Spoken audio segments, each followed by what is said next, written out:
Excella Education Study in USA assured scholarship. Contact 9881 నమస్కారం గురుగారు మనం శోభకృత్నామ సంవత్సరం నుంచి శ్రీ క్రోధినామ సంవత్సరంలో అడుగు పెట్టబోతున్నాం. ముందుగా మీకు శ్రీ క్రోధినామ సంవత్సర శుభాకాంక్షలు. మీకు కూడా తల్లి శుభాశీస్సులు.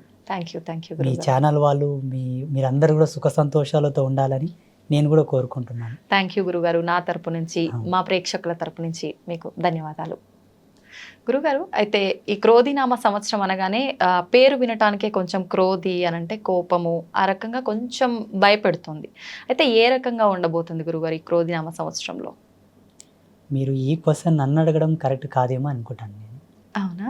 ఎలాగంటే ఇప్పుడు ఒక సిద్ధాంతి సంసారికుడు అయితే ఒకలాగా ఉంటుంది, సన్యాసి అయితే ఒకలాగా ఉంటుంది.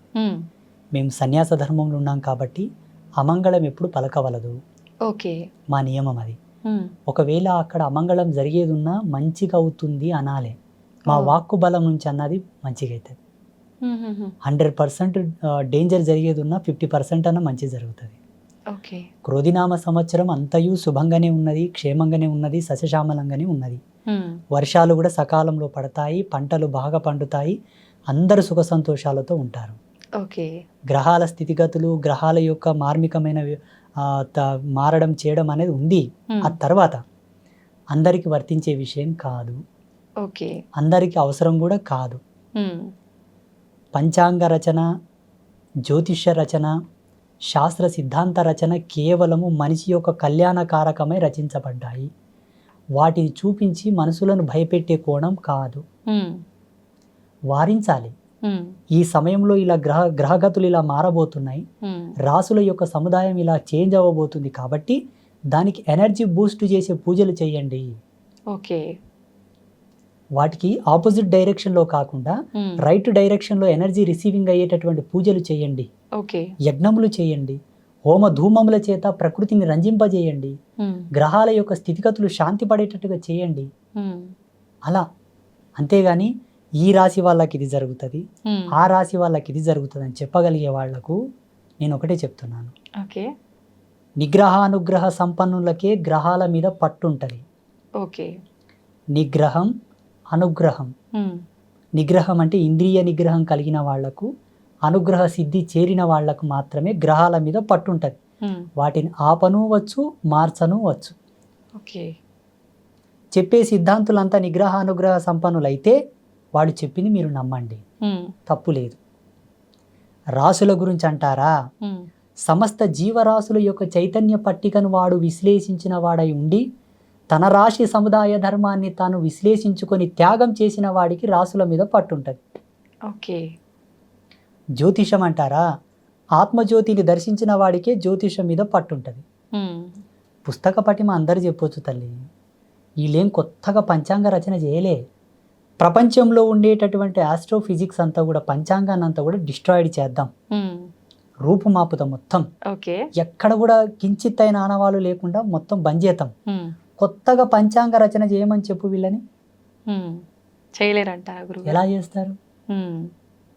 తరతరాల నుంచి వచ్చే పంచాంగాన్ని వీళ్ళు మారుస్తున్నారు.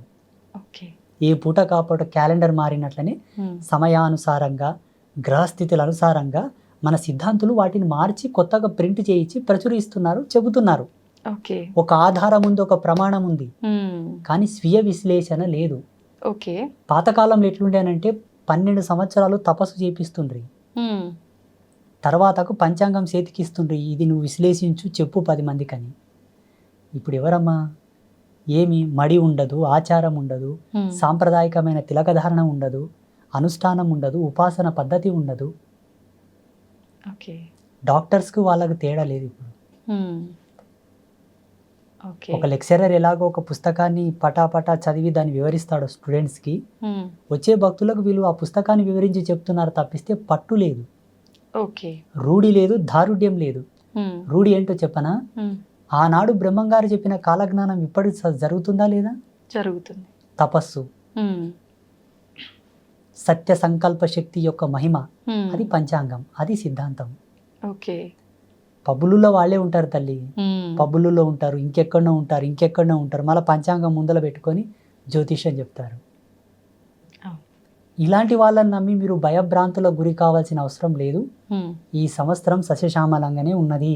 ఓకే. కొన్ని చిన్న చిన్న పొరపాట్లు ఉన్నాయి తల్లి, కొన్ని జరుగుతున్నాయి. ఉమ్, ఎందుకంటే మనిషికి నియంత్రణ శక్తి లేదు, ఉమ్, ఓపికలు లేవు.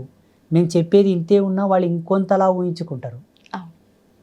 భయభ్రాంతులకు గురి అయిపోయి ఉమ్, వాళ్ళు వారి శక్తులను వాళ్ళే కోల్పోయి ఏదో జరుగుతుందంట, ఏదో అవుతుందంట, ఉమ్, నాది మేషరాశి, నా రాశికి ఇట్లా అవుతుందంట. మొన్న ఒక మహిళ ఉరేసుకొని చనిపోయిందమ్మా ఒక 2 నెలల క్రితం. చూడండి, సిద్ధాంతం ప్రాణం పోయాలే కానీ ప్రాణం తీయకూడదు కదా తల్లి. అందుకే నేనేమంటున్నా, ఎవరు ఏది చెప్పినా కూడా సమాజ హేతుకమైనటువంటి ధర్మాన్ని చెప్పకూడదు, ఉమ్. సమాజంలో సమున్నతమైన ధర్మాన్ని చెప్పాలి. ఓకే, థ్యాంక్ యూ గురుగారు. చాలా మంచి విషయాలు తెలుసుకున్నాం మీ ద్వారా. ధన్యవాదాలు. శుభం.